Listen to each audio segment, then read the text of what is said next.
कक्षा नंबर 4 का अभिशाप। वर्ष 2012। स्थान नैनीपुर, उत्तर प्रदेश।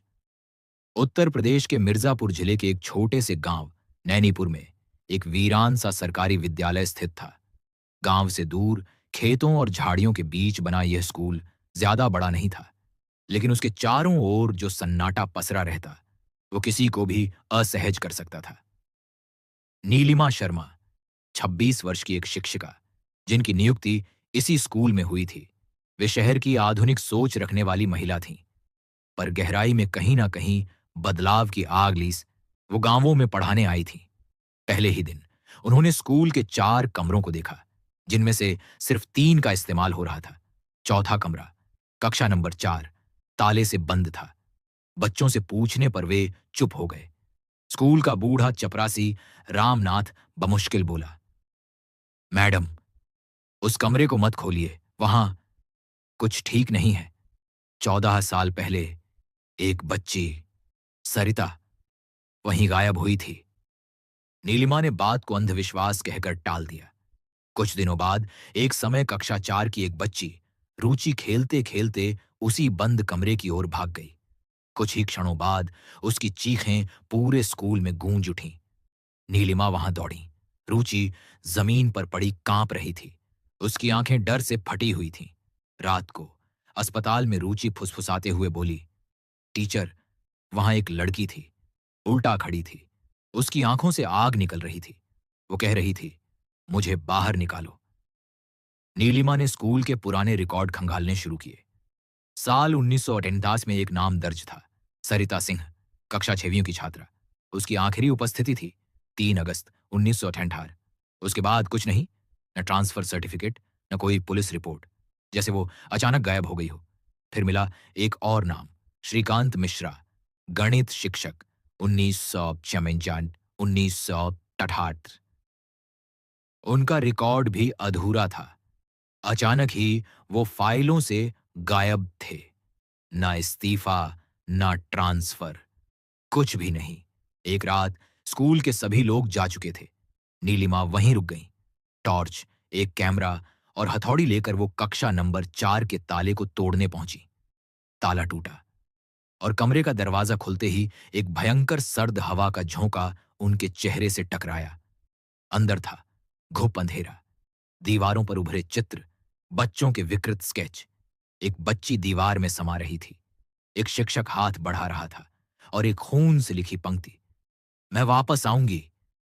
कमरे के एक कोने में अजीब सी नई दीवार बनी हुई थी, जैसे हाल में खड़ी की गई हो। नीलिमा ने उसे छुआ।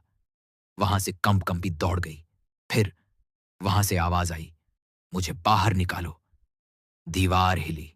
किसी ने अंदर से धक्का मारा और उसी क्षण दरवाजा अपने आप बंद हो गया। टॉर्च झिलमिलाई और सामने खड़ी थी झुलसी हुई एक बच्ची। नीलिमा के सामने खड़ी थी सरिता, झुलसी हुई, आंखों में लाल आग, मुंह से रिसता काला लहू और एक ऐसा दर्द जिसे कोई शब्द नहीं बांध सकते। उसने धीरे धीरे कहा, तुमने दरवाजा खोला, अब मेरी कहानी भी सुनो। सन 3 अगस्त 1998 स्कूल वहीं था, लेकिन नया सा। बच्चे खेल रहे थे। कक्षा 6 में बैठी थी सरिता सिंह, एक होशियार, सीधी सादी और शांत बच्ची, लेकिन उसकी मासूमियत भरा चेहरा। प्रिंसिपल श्रीकांत मिश्रा और साथ ही गणित शिक्षक, जो स्कूल के प्रधानाध्यापक थे और गांव में सम्मानित माने जाते थे, पर कोई नहीं जानता था कि उनके पीछे छुपा था दरिंदगी का राक्षस। उस दिन स्कूल में ज्यादा बच्चे नहीं आए थे।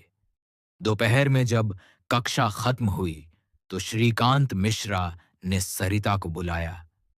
सरिता, तुम्हारी उत्तर पुस्तिका मुझे दिखानी है। तुम कक्षा 4 में जाकर मेरी मेज पर रख देना, मैं वहीं आ रहा हूं। सरिता मासूमियत में वहां चली गई। कमरे में घुसते ही सरिता को कुछ अजीब लगा। खिड़कियां बंद थीं, हवा बंद, और कोने में रखी थी नई ईंटें और रस्सियां। वो मुड़ने ही वाली थी कि पीछे से दरवाजा बंद हो गया। श्रीकांत मिश्रा आ चुका था। उसकी आंखों में हवस थी और चेहरे पे था डर। सरिता ने चीखने की कोशिश की, लेकिन दीवारें गूंगी थीं। कोई नहीं आया।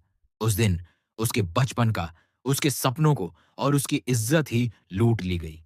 और फिर जब वह शांत हो गई, उसे उसी दीवार में जिंदा चुनवा दिया गया।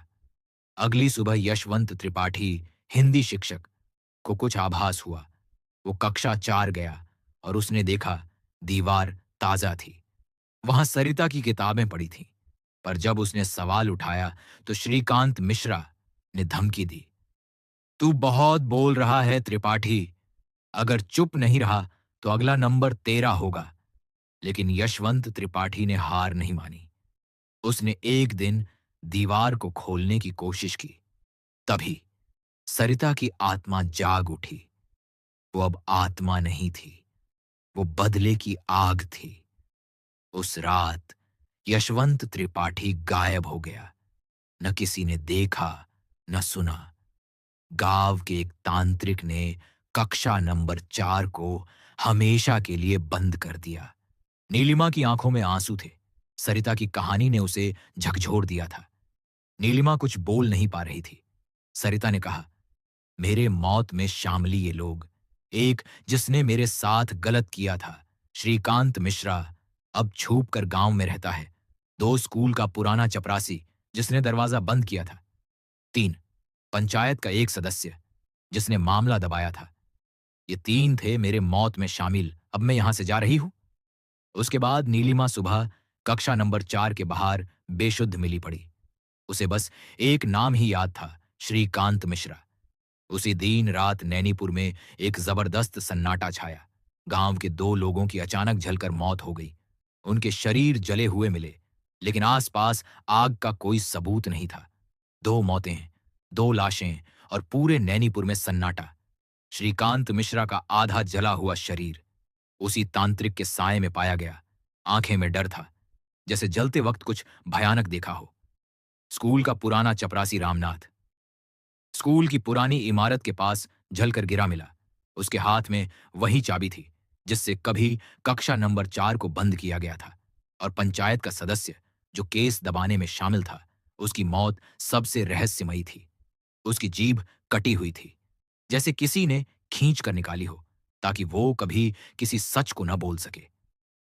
तांत्रिक ने स्कूल के सामने अग्निकुंड जलाया और फिर से सरिता को कक्षा नंबर 4 में बंद कर दिया। लेकिन हर 3 अगस्त को कक्षा नंबर 4 दरवाजा खटकता है और एक आवाज आती है, श्रीकांत मिश्रा आज नहीं बांचेगा। एक साल 3 अगस्त 2025 को दरवाजा खटका। नीलिमा ने दरवाजा खोल दिया। नीलिमा को सब याद आ गया था।